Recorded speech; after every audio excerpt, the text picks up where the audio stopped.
Burut, berarti lebih daripada satu kali. Makanya saya improvisasikan. Gitu, Burut. Paham nggak?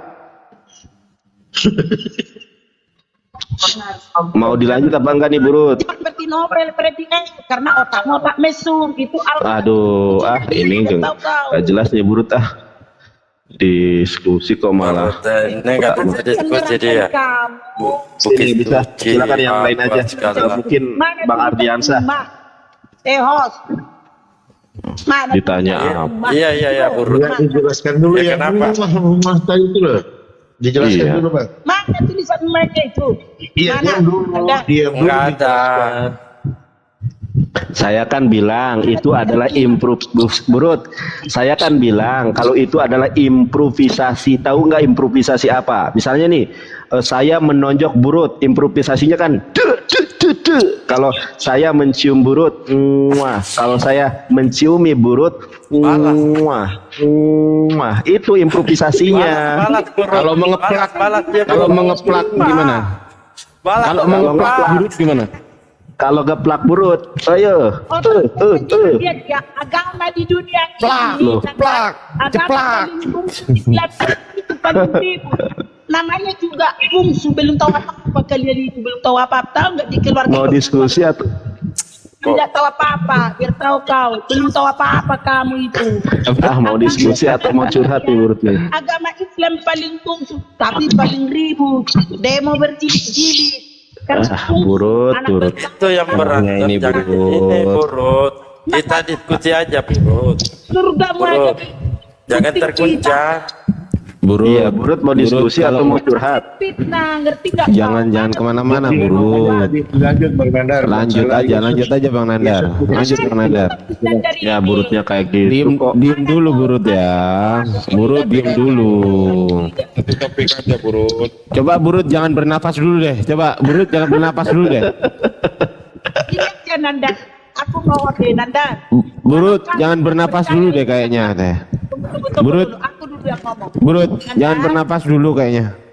Diam dulu kau, Nanda. Kalau kau Disuruh diem gua. seperti Agustan duduk final kita kami itu, kalau kamu nggak kayak Agustan, ayo contoh bikin. Ini saya nggak percaya kita. Oh, nggak boleh gitu dong. Itu menghina, menghujat, itu nggak boleh dong. Nggak boleh. Nggak boleh. Nggak boleh. Itu ada aturan dalam negara, itu ada aturan, tidak boleh dong. Beda teman-teman kalian, ya. Yang lain aja Kristedia lain. Puasa Burut. Ini Burut mau debat atau mau curhat? Justru malah Burut ini kalau nyuruh-nyuruh gitu bisa saya pidanakan loh. Pidanakan aja ini orang. Kalau Burut nyuruh-nyuruh gini, Burut tadi kan nyuruh-nyuruh gitu kan, Burut tadi kan bisa saya pidanakan loh ya. Ayo kita saling pidanakan. Ayo ya udah berapa nomor WA-nya Burut? Ayo. Ya udah berapa nomor WA-nya Burut? Mana mulut itu jangan ngomong ada Aduh Burut. Aja barangkali host dilanjut lagi host. Turunin aja, turunin, nggak bisa diskusi, turunin Mas. Ganti Kristen yang lain. Yesus menikah. Biar dilanjutkan Bang Nandar, Yesus menikah, biar dia nyimak di bawah. Udah rame aja. Betul.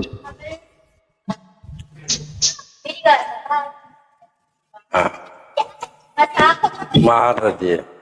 Seharusnya dia balas tadi itu ketika Nandar,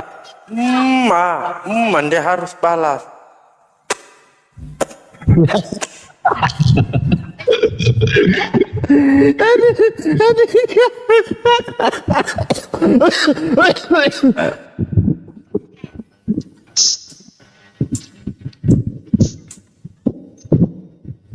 Lanjut Bang Nandar. Silakan. Enggak, harus ada ininya, harus ada lawan diskusinya lah. Oh gitu. Itu si D itu coba disapa dulu. Muslim dia, Muslim. Oh Muslim. Kita lihat foto. Waalaikumsalam. Assalamualaikum Bang. Ya udah nanti kalau ada Kristen mau naik, nanti Pak Arif boleh diturunkan ya sama Bang Nandar. Ya boleh bener, nggak apa-apa kalau aku turun. Enggak lah. Bercanda. Serius Pak Ardiansyah. Canda. Mana yang teman-teman Kristen mau diskusi, silakan naik. Sapa dulu nih Ustadz Indra. Assalamualaikum Bang Indra Moshe. Ya, saya lupa ya. Assalamualaikum Bang Indra. Oke. Terima kasih Aided. Ini teman-teman, ini akun baruku yang keempat ini ya. Akun ke pertama sama akun kedua aku nggak bisa live. Nah, ini mungkin ini teman Kristen ini. Silakan naik. Ini satu aja followernya bahaya. Gak ada foto lagi. Ya teman Kristen silakan naik. Kalau Anda menghujat, tentu saya turunkan ya. Silakan request. Begini loh Pak Dalpo, mohon izin saya komentar. Silakan. Kata Nandar. Sebenarnya apa sih nilai negatifnya kalau Yesus menikah? Menikah itu positif loh. Apa nilai negatifnya? Nikah itu positif loh.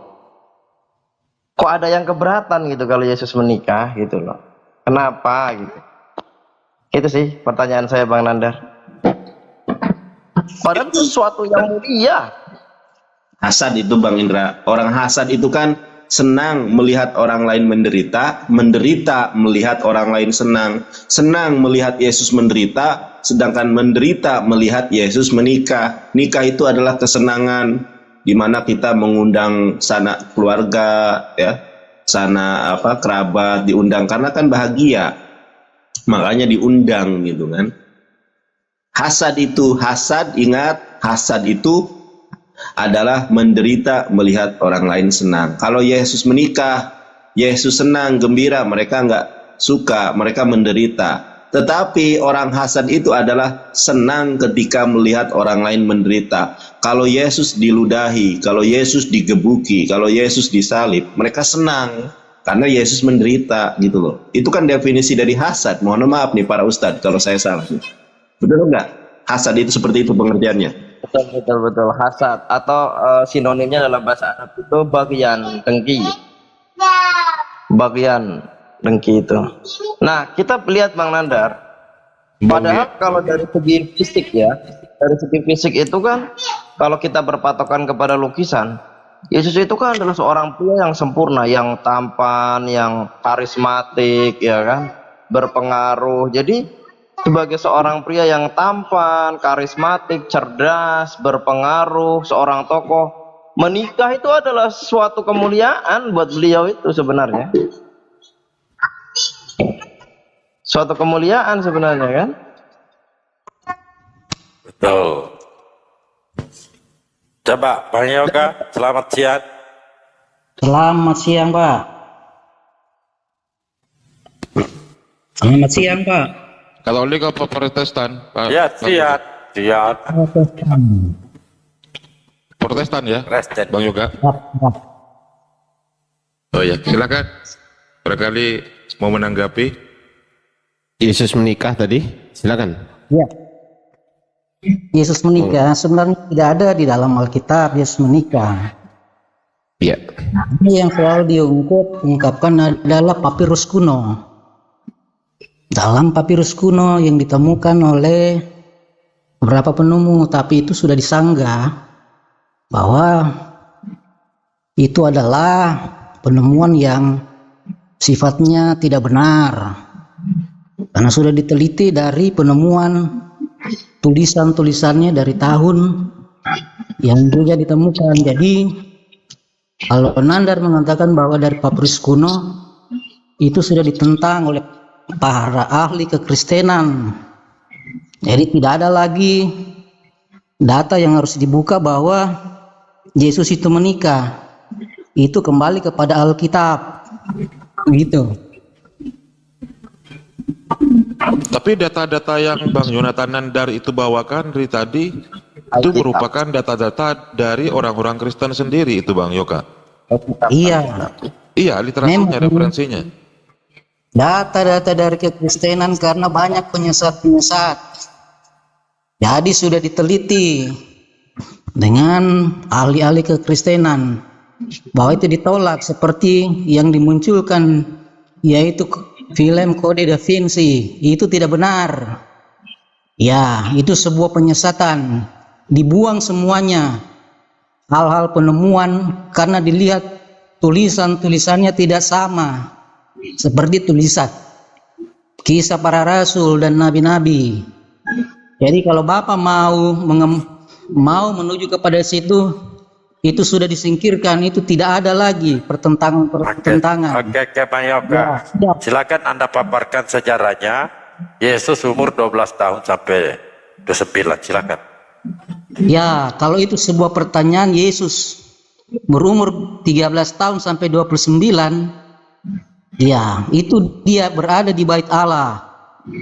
Ya, dia melakukan pekerjaan-pekerjaan sebelum masuk di dalam. Saya meminta sejarahnya atau data di dalam Bible itu sendiri, Pak.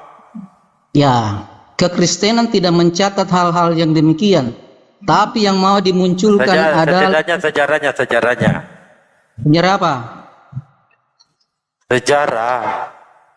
Sejarah 12 sampai 29 tidak ada di dalam Alkitab, jujur.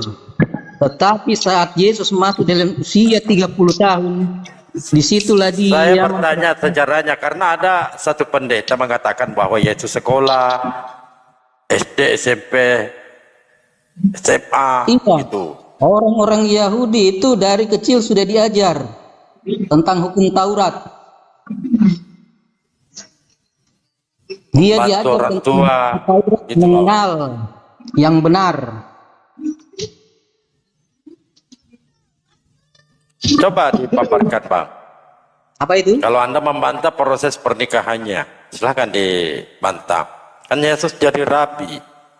Ya, Iya, sedangkan rabi. kita memahami bahwa syarat jadi rabi itu nikah, ya. Wati Harus tidak menikah. selamanya rabi, tidak selamanya rabi itu Oh, menikah. tidak selamat. Silakan paparkan. Saya membantah tidak selamanya rabi menikah. Rabi itu harus Iya. menikah, Pak Yoga. Oh, kalau Bapak paksakan yang begitu, Yesus datang di tengah-tengah dunia ini, iya. Bukan dia membawa mau Rabi siapa yang tidak menikah, Bapak? Rabi siapa yang tidak menikah? Rabi yang tidak menikah. Israel yang tidak menikah, Pak. Siapa, Pak? Yang Yesus tidak itu menikah. adalah Yesus itu menggenapi hukum Taurat, dia adalah hukum Taurat, Pak. Enggak ada hubungannya di situ, Bang. Jangan ke situ dulu. Ini perkara rabi. Iya, rabi kalau Yesus datang di tengah-tengah dunia tidak menikah, apa masalahnya? Saya tanya, Rabi itu harus Yesus itu rabi apa bukan? Rabi, dia nabi, dia Allah. Apa yang menjadi persoalannya? Loh, Masalah kalau dia nabi sekaligus Allah itu jadi masalah. Dari mana kau ambil itu? Allah sekaligus nabi. dari mana itu? Mana aku? Dengar dulu. Saat Yesus itu mau dilahirkan, dia itu berasal dari Roh Allah, Roh Kudus. Ya. Oh, Apa yang katanya salah? firman. Katanya firman. Gimana yang benerin? Iya, firman itu adalah roh. Izin host, mungkin dibuka datanya dulu host tentang rabi itu harus menikah. Jadi biar clear satu-satu barangkali. Iya. Silakan Bang Silakan. Jadi biar tidak terkesan keroyokan, biar dengan Bang Nandar aja, Bang Nandar. Silakan, Bang Nandar. Promosi. Silakan. Bang Saya mau tanya dulu, silakan Bang Pak Nandar. Nandar. Saya mau tanya dulu, Bang Nandar. Bang Nandar. Oke. Fokus dulu Pak, fokus dulu. Fokus Saya dulu. mau tanya dulu, Tentang rabi Bang itu Nandar. harus menikah. Bang Nandar. Fokus dulu ke situ. Bang Nandar. Silakan. Saya mau tanya, Pak Nandar ini evangelis ya? Apakah Pak Nandar ini evangelis? Ya, evangelis. Kenapa kamu Iya. evangelis? Takut. Kristen itu evangelis bisa memakai dia sebagai orang Kristen. Di luar daripada kekristenan, evangelis itu dibuang. Itu Ya adalah udah. penyesat umat Nasrani. Jangan nangis. Kita debat aja, diskusi aja. Jangan nangis ya. Saya mau perjelas dulu kepada Bang Nandar. Evangelis itu jangan Anda memakai evangelis. Karena kalau Bapak memakai evangelis itu adalah nabi-nabi palsu yang datang menyamar. Iya. Sebagai domba. Tahu enggak? Kekristenan itu tidak Kristen memakai evangelis. Langsung aja Bang. Langsung aja. Langsung. Bang, Pak Yoka. Pak Yoka. Nggak usah ceramah, ini bukan gereja, Pak. Hui. Tidak ramah, tapi saya mau menjelaskan dulu sebelum Nggak usah dijelaskan, kita udah jelas, sudah Nggak selesai. perlu dijelaskan, silakan diskusi langsung. Kita udah jelas. Nggak usah nangis, Pak Yoka, nggak usah nangis. Air matanya dilap dulu itu loh. Oi, air matanya itu loh. Menanggapi. Pak, sabar saja saya. Air Iya, matanya sabar. dilap Iya, dulu. iya, Bang Yoka. Biar Jangan nanti Bang hati- Yonandar yang menanggapi. Ya, Ingusnya. Ntar dulu teman-teman. Ingusnya ambil tisu dulu, Pak Yoka. Tidak Ingusnya. usah, Bapak pengaruh. Ingusnya dilap dulu. Astaga. Itu kata batu buat saya. Bagi Biarkan dia. Silakan Bang Yoka. Anda bernarasi membantah tentang Yesus itu tidak nikah. Silakan Bang. Nanti Kenapa? ditanggapi oleh Bang Nandar. Silakan. Siapa yang bilang Yesus nikah? Bapak sendiri yang bilang Yesus nikah kan? Bukan saya, Pak. Ini data, bukan saya. Tidak tahu. Makanya silakan Pak, kita pakai data juga. Mau Gimana? diskusi atau mau curhat? Mau diskusi apa mau curhat? Saya tanya nih, mau diskusi atau Silakan. mau Hanya curhat? saya sampaikan dari awal. Silakan. Oke, bikin timer, host. Timer. Pengen tahu sejauh mana? 3 menit ya. Ya, silakan Yoka. Saya kasih Ketika waktu 5 menit. menampilkan data di Iya. timer tentu dimatikan. Ketika ditampilkan data ya, sepakat. Iya betul, silakan. Apa itu? Oh, apa itu? Berani nggak? Berani apanya yang mau ditampilkan? Jangan nangis. Ya Allah, belum apa-apa sudah mau nangis. Ini Pak, ketika narasumber menampilkan data, kita sepakat timer dihentikan. Oke? Mungkin saran saya kembali aja lagi tadi tentang rabi itu syaratnya harus menikah. Jadi nanti berkembangnya Itu. menikah. Nanti Ini kita bahas. tentang nikah, langsung aja. Ya, nanti kita bahas itu. Itu Bang Benar. Jadi kan tadi Oke. dia bantah tentang rabi itu ada yang tidak menikah. Bisa dijelaskan dulu Bang, nanti berkembang ke pernikahannya. Enggak, nanti kita itu salah satu isi pembahasan. Makanya Pak Yoka aja berani nggak untuk diskusi gitu loh. Kalau diskusi pakai timer. Silakan Nah. Pak Nandar bertanya Ya udah, tentang kekristenan. Karena Bapak Kita kan diskusi, kita buktikan Yesus nikah atau tidak. Silakan Anda berikan argumentasi yang menjelaskan bahwa Yesus tidak menikah. Judulnya betulkah Yesus kawin? Betulkah Yesus kawin judulnya itu? saya Gimana? membaca di sepanjang kitab perjanjian baru tidak ada Yesus kawin. Iya. Ya udah, kita Makanya di buktikan. sini didiskusikan Bang. Makanya tampilkan data Anda, bantah data Bang Nandar ya. Silakan. Iya, saya bantah bahwa Yesus itu tidak kawin di dalam semua perjanjian baru tidak ada Yesus. Oke. Mulai bernarasi dulu Bang Yoka ya. Saya jalankan timernya ya. Ketika giliran Bang Nandar Anda diam. Oke? Siap. Iya. Ah, silakan Bang Yoka. Saya besarkan Anda. Silakan bernarasi tentang bantahan Yesus tidak menikah. Silakan. Saya katakan di dalam Injil tidak ada dikatakan Yesus menikah. Dari sepanjang kitab dari Matius sampai Wahyu tidak ada Yesus itu menikah. Apa yang saya mau munculkan data-data begitu? Karena Alkitab sendiri mengatakan tidak ada Yesus menikah di dalam Alkitab. Nah, Bapak yang tampilkan bahwa Yesus itu menikah, sudah dijawab semua dari teman-teman Kristen bahwa Yesus itu tidak pernah menikah. Tapi Bang Nandar tetap ngotot bahwa itu Yesus menikah. Dari kemarin-kemarin saya lihat begitu dan saya dengar. Nah, itu tanggapan saya buat teman-teman yang ada di sini. Ya, kalau Bapak mau munculkan datanya Yesus menikah, silakan, mari kita bicarakan. Tapi saya sudah sanggah tadi yang mengenai papirus kuno itu sudah disingkirkan di dalam kekristenan. Bahwa itu tidak benar itu hal-hal yang demikian. Seperti yang ditampilkan di dalam film-film apa itu, ya. Itu tidak benar itu sudah tidak diterima oleh umat Kristen. Kenapa mau dipaksakan, Pak? Kalau Bapak paksakan berarti saya akan membenarkan. Kan tidak mungkin Pak, Bapak mau paksakan terus saya mau. Berarti Alkitab saya ini adalah keseluruhannya ini adalah salah dan palsu. Ya, begitu jawabannya yang dapat saya berikan Pak. Jadi kalau Bapak mau memaksakan bahwa Yesus itu menikah, ya itu kan tidak benar. Itu iman kepercayaan kami bahwa Yesus itu tidak pernah menikah karena data-datanya tidak bisa dipertanggungjawabkan segala apa yang dimunculkan. Karena itu pedoman orang Kristen adalah Alkitab. Adapun penafsiran-penafsiran yang ada di luar itu juga kan bisa disanggah, Pak. Jadi kami kembali ke dalam Alkitab karena Alkitab itu adalah firman Allah yang hidup. Silakan, Pak.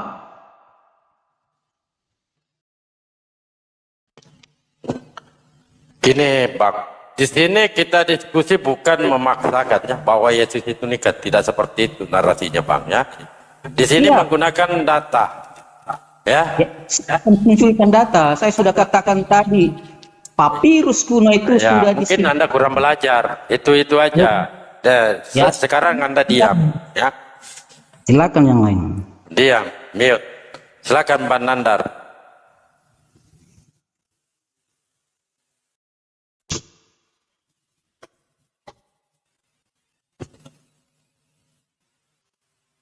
Mute. Silakan, Pak. Oke, langsung kita bahas yang tadi ya, dari awal dulu nih. Ya. Siapa? Yoka. Ya. Coba Pak. Anda buka Lukas 7 ayat 38 ya. Soalnya saya tuh malas bahas Yesus kawin itu, cuma karena banyak yang request ya, dan sekarang sedang diminati, saya akan bahas nih. Coba Anda buka Lukas 7:38. Lukas 7:38 ya. Lukas 7:38. Ya, baca. Lukas 7:38. Sambil menangis ia pergi berdiri di belakang Yesus dekat kakinya. Lalu membasuh kakinya itu dengan air matanya dan menyikanya dengan rambutnya. Kemudian dia mencium kakinya dan meminyakinya dengan minyak wangi. Terus yang mau ditanyakan apa, Pak? Oke, saya mau bertanya nih, di dalam Lukas 7 ayat ke-38, Maria Magdalena ya, itu menciumi kedua kaki Yesus. Menciumi yo, kalau menciumi itu bukan hanya satu kali loh. Yang saya pelajari bahasa Indonesia ketika kelas 3 SD, 5 kelas SD, itu menciumi itu lebih daripada satu kali. Nah, pertanyaan saya, di dalam ajaran, jangan tergoncang dulu, di dalam ajaran Yahudi dan di dalam ajaran Taurat mana seorang perempuan seksi, bahenol, cantik, yaitu Maria Magdalena, menciumi Yesus Kristus? Di ajaran Taurat mana, di ajaran Yahudi mana seorang wanita cantik dibolehkan menciumi, menyentuh seorang laki-laki dewasa, yaitu seorang Yahudi yang bernama Yesus Kristus? Kalau ada dibolehkan hal tersebut, di mana dasarnya, di mana dalilnya? Silakan Anda jawab. Iya. Paham pertanyaan saya? Di dalam seluruh kitab Taurat, Perjanjian Lama tidak ada, ya. Tidak ada itu terus terang karena itu adalah orang Yahudi. Ya, ajaran Yahudi tidak boleh membolehkan. Tetapi Yesus datang di tengah-tengah dunia ini mau memperlihatkan kasihnya, ya. Karena itu ada dua hukum yang ada yang Tuhan Yesus sampaikan kepada umat. Kasihilah sesamamu, kasihilah Tuhan Allahmu. Yesus itu adalah hukum Taurat bagi orang-orang yang ada pada waktu itu. Ya, ia mau memperkenalkan sesuatu yang berbeda. Hukum Yahudi berbeda dengan hukum Yesus. Yoka, dari tadi ya, mohon maaf nih teman-teman Kristen ini kalau ditanya apa jawabannya kemana-mana. Yang saya tanya, boleh tidak seorang laki-laki dewasa, suaranya noise ini Bang Dalbo, di dalam ajaran Yahudi mana seorang laki-laki Yahudi dibolehkan dicium anggota tubuhnya oleh seorang perempuan? Saya sudah di ajaran yang tidak ada. Tidak ada. Saya sudah katakan Kenapa tidak. lalu Kenapa orang-orang Yahudi yang melihat hal ini tidak kemudian menggunjing, tidak kemudian menghardik Yesus, bahkan tidak melempari Yesus dengan batu? Karena di dalam ajaran Yahudi itu, sebentar, saya jawab nih, saya jelaskan. Di dalam ajaran Yahudi itu sama seperti dalam ajaran Islam. Di dalam ajaran Islam juga begitu. Ditusuknya salah seorang dari kalian dengan jarum besi lebih baik daripada menyentuh wanita yang bukan mahram. Nah, ini Yesus bukan hanya disentuh loh, diciumi loh. Kok bisa semacam ini? Kenapa? Karena Maria Magdalena adalah istri daripada Yesus. Jadi oh ya, datanya belum saya buka ini, pantesan dari tadi. Oh iya ya. Nih. Waduh. Nih, bentar nih ya. Ini di dalam Geneanet, ini data dari orang Kristen bahwa Yesus menikah dengan Maria Magdalene, punya anak yang pertama Joseph, son of Christus. Yang kedua adalah Justus, ya, Justus, son of Christus. Yang ketiga Tamar. Si Justus ini terdapat di dalam Kolose 4 ayat ke-11. Inilah anak daripada Yesus Kristus. Ada 3 orang anak. Saya nggak berkata dusta ya teman-teman ya. Mau saya tunjukkan bukunya? Bentar, buku arkeologinya ya. Ini bukan buku dusta ya. Sebentar, tunggu.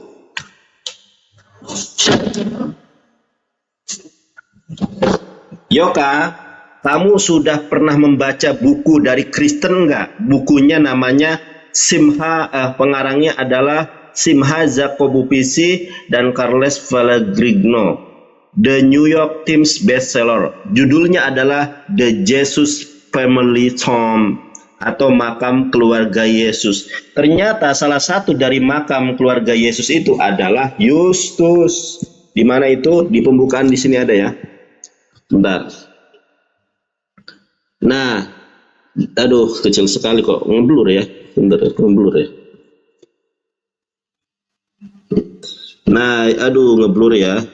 Yesus putra Yosef, keduanya Maria, dan Yudah putra Yesus. Ini saya akan tunjukkan ya data arkeologi makam putra Yesus, yaitu Justus. Di mana itu? Sebentar. Nih, Yoki. Aduh, mana? Sebentar. Nih, coba. Ini makam putra Yesus loh. Hanya ada 3 osorium di dalam makam yang dihias, bla bla bla, osorium Mariamene, dan osorium yang tampaknya milik putranya, yaitu bernama Yudah atau Justus itu ya. Jadi ternyata, nah di sini juga makam putranya yang bernama Yosef ada nih. Nih, Yesus putra Yosef ada nih. Ada seorang yang bernama Yosef dan dia adalah putranya Yesus ya, bukan Yosef ayah angkatnya Yesus ya. Di sini juga ada. Nah, makam anak-anak Yesus ada. Ini adalah penemuan arkeologi dari Israel ya, bukan penemuan Muslim. Kalau Anda kemudian ini penemuannya Muslim, patut dipertanyakan. Ini data arkeologi dari Israel ya. Dan bahkan ini adalah orang Kristen sendiri yang membuatnya. Makanya ada data di sini. Ada data Maria Magdalena menikah dengan Yesus, punya 3 anak. Sebagaimana disebutkan di dalam Lukas 7 ayat ke-38, ketika Yesus diciumi oleh seorang perempuan dewasa. Kenapa orang-orang Yahudinya terdiam? Kenapa nggak melarang? Karena Maria Magdalena adalah istri daripada Yesus. Ini bukan prosesi pernikahan ya, tetapi memang yang menciumi Yesus adalah istrinya. Istrinya daripada siapa itu? Yesus Kristus. Begitu. Nah, sekarang tadi saya bertanya, bolehkah seorang perempuan dewasa menyentuh seorang laki-laki dewasa? Anda baca nih di dalam apa? Di dalam Me'agli Hayim. Me'agli itu lingkaran, Hayim hidup. Mungkin kalau di dalam Islam itu seperti fikih munakahat ya. Di dalam Me'agli Hayim di sini dikatakan, ini data Yahudi, please do not touch please do not touch me as I do not have a marriage contract from you. Kamu nggak boleh menyentuh seorang perempuan kecuali ada akad nikah di dalamnya. Kemudian apa? Di sini dikatakan, sebentar. And until the day of his death, the man did not touch the woman. Sampai meninggalnya seorang laki-laki itu nggak boleh menyentuh seorang perempuan kecuali ada apa? Marriage contract from you. Ada akad pernikahan sama dengan ajaran Islam. Pertanyaan saya tadi Anda tidak mampu menjawab. Saya kasih bocoran. Ya, saya kasih bocoran. Kemudian apa lagi nih? Kemudian saya tanya nih sama kamu nih. Siap. Apakah Yesus seorang rabi? Jawab. Iya betul, dia seorang rabi.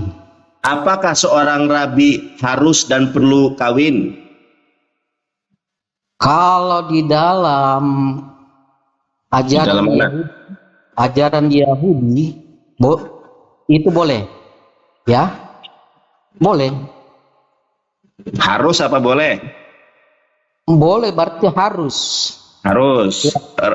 Oke, Yesus seorang rabi atau tidak? Saya tanya sekarang. Yesus dia rabi karena dipanggil rabi.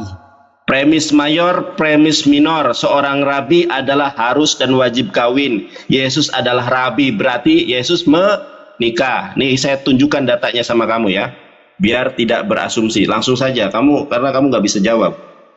Ini adalah data. Nama datanya Jewish Center Surabaya, perkumpulan orang-orang Yahudi di Surabaya ya, .org. Kemudian di sini dikatakan apakah rabi perlu menikah? Di sini disebutkan teman-teman. Nah, yang pertama guru sekolah. Yesus mengajar. Sebentar, Anda diam dulu. Nah, perhatikan ini. Saya bol aja. Gini.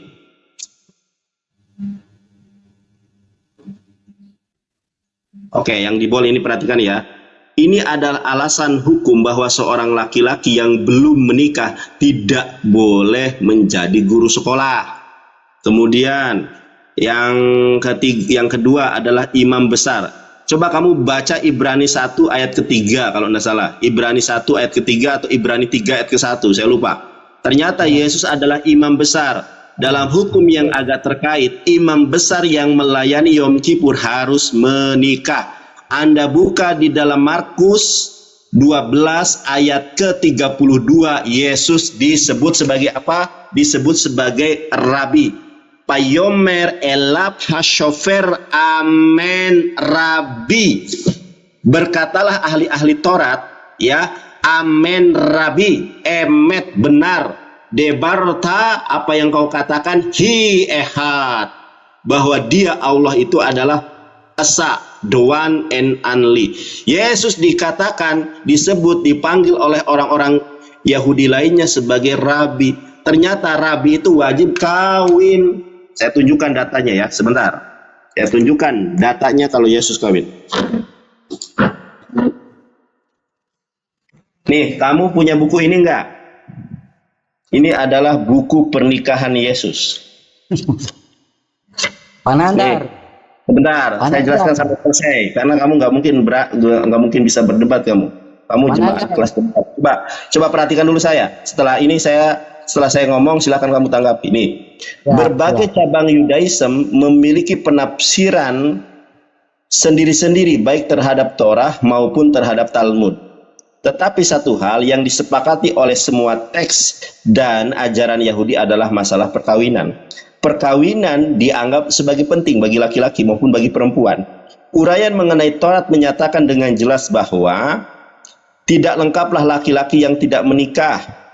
Kemudian, dan 2000 tahun yang lalu seandainya Yesus dari Nazaret belum menikah menjelang umur 18 tahun, dia akan dianggap sebagai makhluk yang sangat aneh. Lebih buruk lagi, dia tidak akan sungguh-sungguh diterima sebagai guru oleh orang-orang Yahudi lainnya. Ternyata di dalam Markus 12 ayat ke-32, Payomer elab hashoper, berkatalah, menjawablah ahli-ahli Taurat, amen.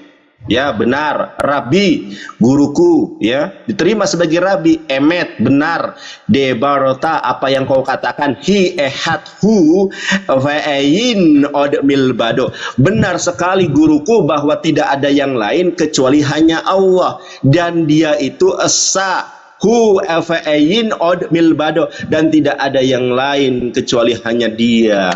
Jelas ya, buku Yesus menikah. Kemudian saya selesaikan nih Anda ya, karena saya harus sholat. Perhatikan ini. Kemudian Anda lihat di dalam apa? Di dalam Firqai Avot. Di dalam Firqai Avot Ferek Hames Mispar Esrim Ve'ehat. Di sini dikatakan seorang Yahudi ya, namanya Yehuda ben Tema. Hu hayyah Omer, dan dia mengatakan, Yehudi ben Tema, ben Hamesh shanim lamikra. Pada usia 5 tahun Yesus belajar Iqra, ya, belajar membaca. Ben Esher la misnah. Pada usia 10 tahun Yesus belajar misnah. Ben Shalosh Eshreh la mishpot. Ketika Yesus berusia 13 tahun, dia terkena mispot.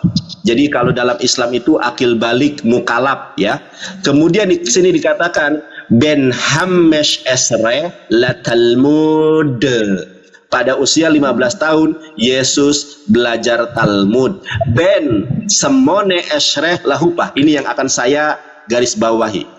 Ben Semone Esre lahupah. Pada usia 18 tahun Yesus kawin. Ini sesuai dengan data yang ada di sini. Yang saya buka di sini adalah data dari kekristenan, yaitu Sarapan Pagi Biblika. Coba kita lihat teman-teman ya.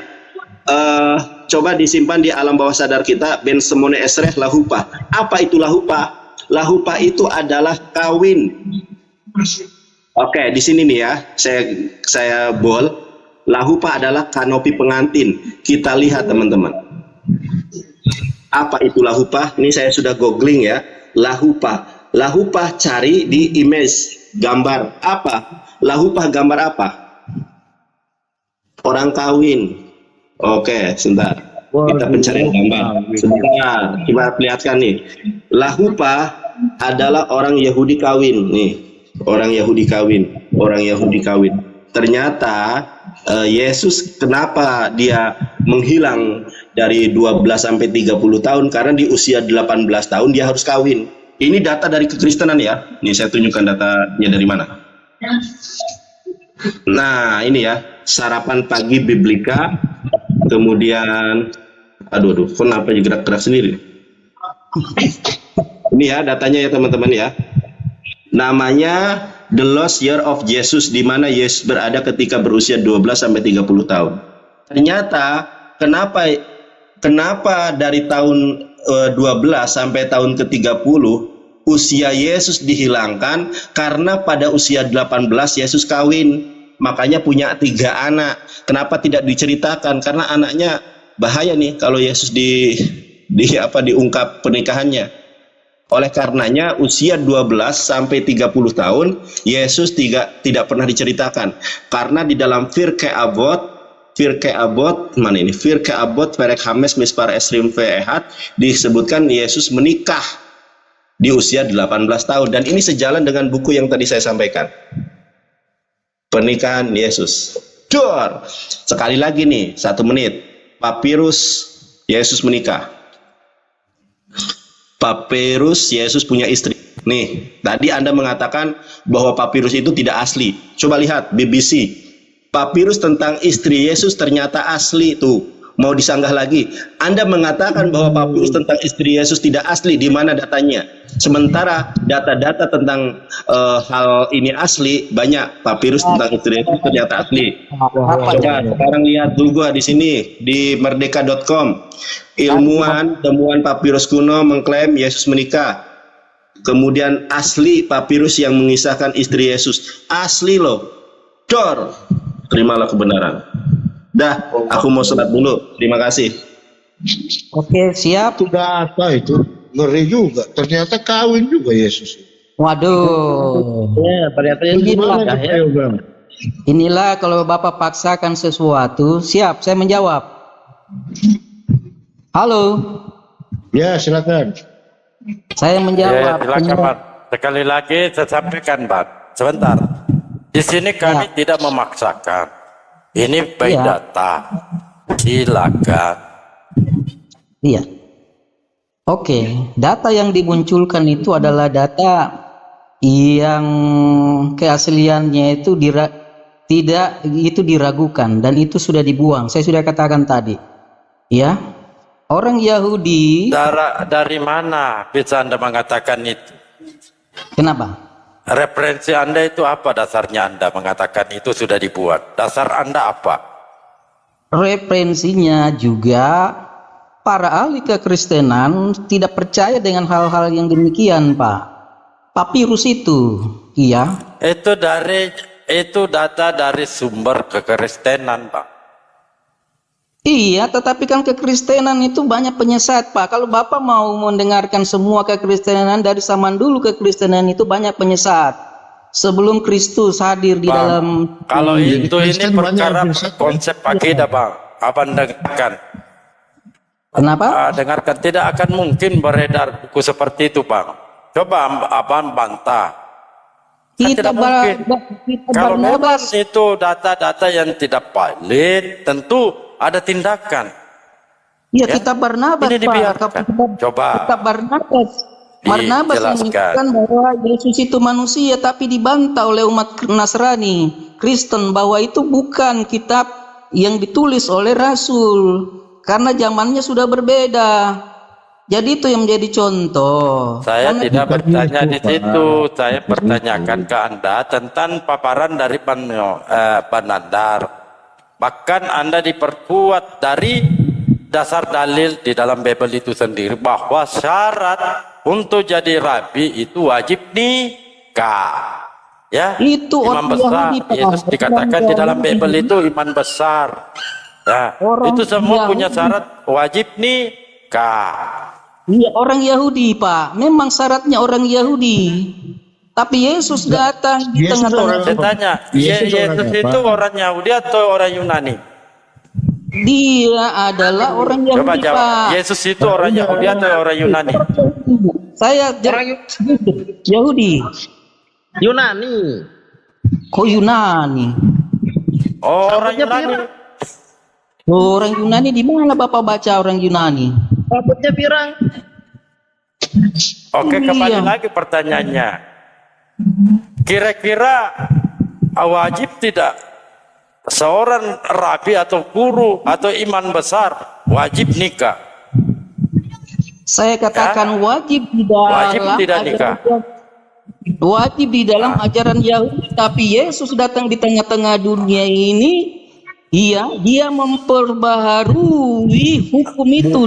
Itu Pak, pertanyaannya tadi, apakah rabi harus menikah, itu pertanyaannya. Iya, Yesus datang di tengah-tengah dunia ini sebagai apa, Pak? Saya mau tanya. Sebagai rabi. Kalau kami kekristenan, dia itu adalah Allah, Pak. Jadi bukan rabi. Dia rabi, dia adalah nabi, semuanya. Ya, syarat menjadi rabi apa? Semua memegang. Syarat menjadi rabi apa? Nikah. Dia juru selamat, dia Allah. Syaratnya menjadi rabi apa, Pak? Tadi itu. Oh, Bapak jangan bolak-balik. Saya sudah katakan orang Yahudi rabi itu menikah, tapi Yesus itu adalah Allah, Pak. Itu konsep pemahaman. Aduh, jangan ke situ, Bang. Kalau ke situ tambah hancur, Abang. Tambah mencerita, Abang, kalau mengatakan itu. Hancur. Bapak ingin memaksakan bahwa Yesus rabi, toh? Kalau Bapak memaksakan itu, ya itu. Saya tidak memaksakan. Di situ ada tertulis, sayang. Saya sudah katakan rabi itu buat orang Yahudi boleh menikah, Pak. Boleh apa harus? Ya harus. Boleh apa harus?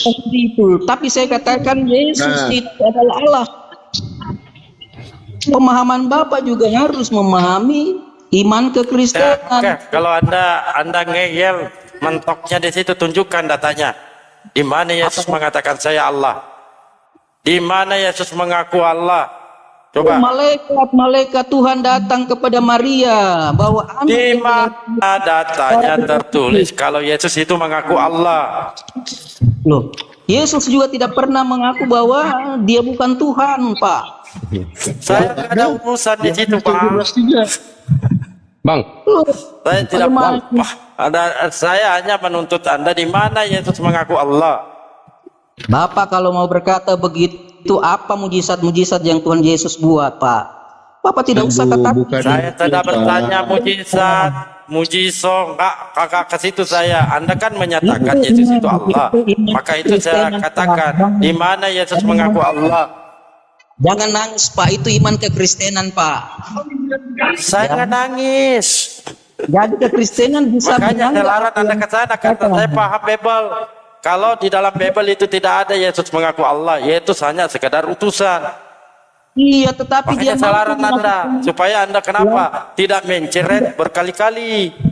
Dia mampu melakukan banyak mujizat, bahkan dia bangkit dari kematian. Bisa Yohanes juga bangkit dari kematian, Bang. Ya, apa bilang Pak Yohanes bangkit mujizatkan, Pak? Berarti Bapak tidak pernah baca Bible. Jangan ke situ dulu. Anda tidak paham Bible. Nanti tak injiling. Nggak perlu kamu berhadapan Anda. Cukup saya aja.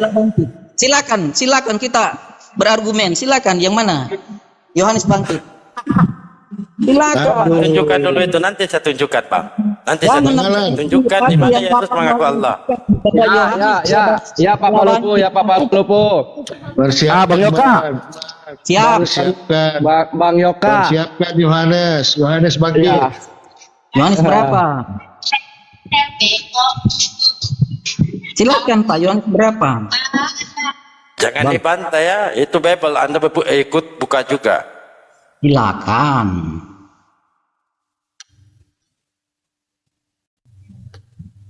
Loh, kepada Pak Palupu keluar ya? Sudah. Gimana lanjut ya kita ya? Ya lanjut Pak ya. Apa? Oke. Mana Yoka? Yoka, kamu baca. Yoka, coba sekarang kamu baca ya. Jangan saya yang membaca. Biar teman-teman tahu nih. Ibrani 3 ayat ke-1 baca. Kamu punya Alkitab enggak? Baca. Ibrani 3 ayat pertama. Ya, coba dibaca yang kencang ya. Sebab itu hai saudara-saudara yang kudus yang mendapat bagian dalam panggilan surgawi, pandanglah kepada rasul dan imam besar yang kita akui, yaitu Yesus. Nah, apa yang menjadi pertanyaannya, Pak? Yesus imam besar apa imam kecil? Ya imam besar, Pak. Saya sudah berkali-kali katakan imam besar. Syarat menjadi imam besar apa? Iya, saya syarat dia mampu untuk mengajarkan kebenaran imam besar. Di dalam Ibrani 3 dikatakan, sebab itu saudara-saudara yang kudus yang mendapat bagian dalam panggilan surgawi, pandanglah kepada rasul dan imam besar. Jadi Yesus adalah rasul ya, rasul dan imam besar yang kita akui, yaitu Yesus. Yesus adalah imam besar apa imam kecil? Bapak jangan bilang Yesus itu rasul setelah Yesus itu rasul. Enggak, Pak. ini ayatnya yang bilang Yesus rasul, ayatnya loh, bukan saya. Ini loh. Sebab itu hai saudara-saudara yang kudus yang mendapat bagian dalam panggilan surgawi, pandanglah kepada rasul. Yang manggil Yesus rasul ayat kamu, kitab kamu, dan imam besar. Pandanglah kepada adalah kepada pemberita firman. Ya. Enggak, jangan lari kemana-mana dulu. Udah gini aja. Yesus imam besar apa imam kecil? Yesus imam besar apa imam kecil? Dia imam besar yang kita akui, yaitu Yesus, Pak. Oke, berarti Yesus adalah imam besar. Apa salah satu syarat menjadi imam besar? Dia mengetahui tentang hukum Taurat, Pak. Ini baca. Kamu yang baca coba. Coba baca ini. Dalam hukum yang terkait apa? Apa itu? Tidak kelihatan. Tidak kelihatan. Oke, teman-teman perhatikan ini ya. Dalam hukum yang terkait, imam besar yang melayani Yom Kippur harus apa? Menikah. Yesus imam besar. Saya sudah katakan Yesus itu imam besar, ya Nabi. Syarat imam besar harus apa? Itu adalah orang Yahudi, Pak ya. Menikah. Menikah. Dengar tuh Yoka. Tapi Yesus datang di tengah-tengah dunia ini, dia itu adalah Allah, Pak, hukum Taurat. Ya sudah, Allah menikah, Allah Taurat menikah dari sudah. semua yang ada. Makanya sampai dengan Yesus hukum Nangis, Taurat nangis. disempurnakan. Yang hukum Taurat itu disempurnakan saat Yesus hadir di tengah-tengah dunia ini. Dan dia itu adalah hukum. Makanya kekristenan hanya mengenal dua hukum di dalam kebenaran. Hukum Allah, kasihlah Tuhan Allahmu dengan segenap hatimu dan segenap jiwamu. Kasihlah sesamamu manusia seperti dirimu sendiri.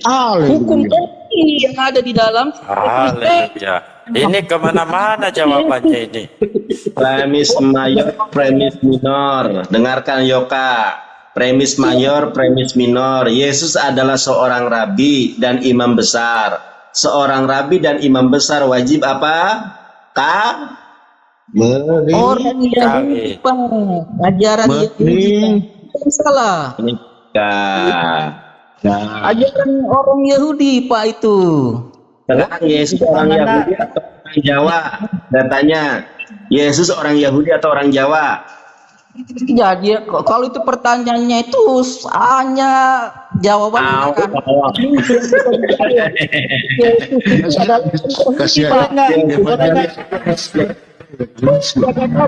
Yesus itu orang Yahudi, makanya dia bawa ajaran-ajaran Yahudi. Tetapi Yesus datang di tengah-tengah dunia ini, dia adalah Allah, Pak. Dia adalah hukum Taurat, semua dari hukum yang ada.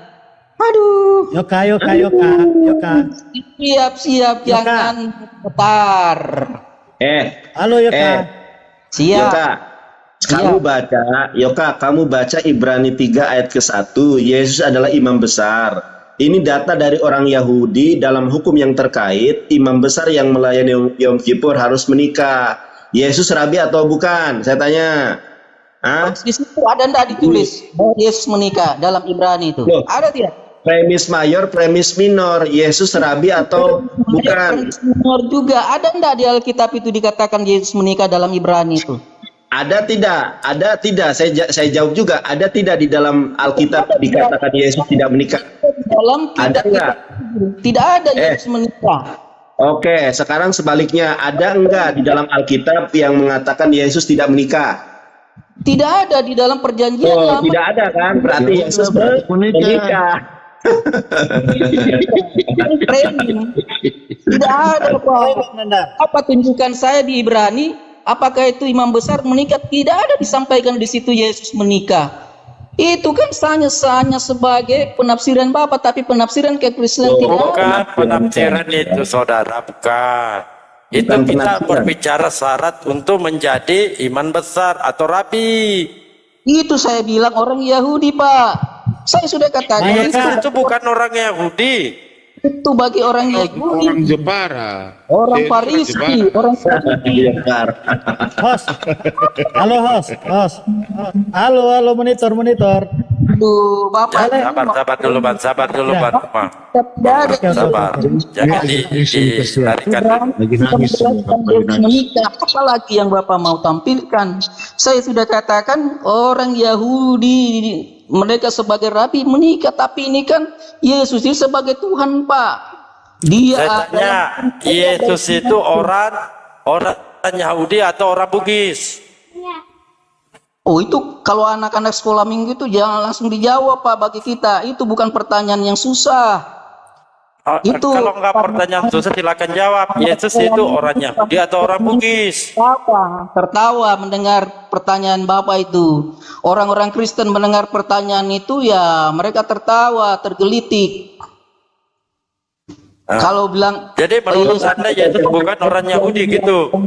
Tertawa itu orang Kristen pas seluruh dunia. Iya, oke, kalau tertawa silakan. Berarti menurut Anda Yesus itu bukan orang Yahudi gitu? Saya sudah katakan dari awal Yesus itu adalah orang Yahudi, tapi dia adalah Allah, Pak. Bagaimana ini Bapak ini memahami tentang? Bagaimana ini Saya minta datanya nggak bisa. Katakan Allah apa? Malaikat datang kepada Maria menyampaikan, kau akan melahirkan anak yang di dalam kandunganmu adalah Roh Kudus. Apalagi yang mau Gunai itu bahasa Ibraninya, translate bahasa Indonesia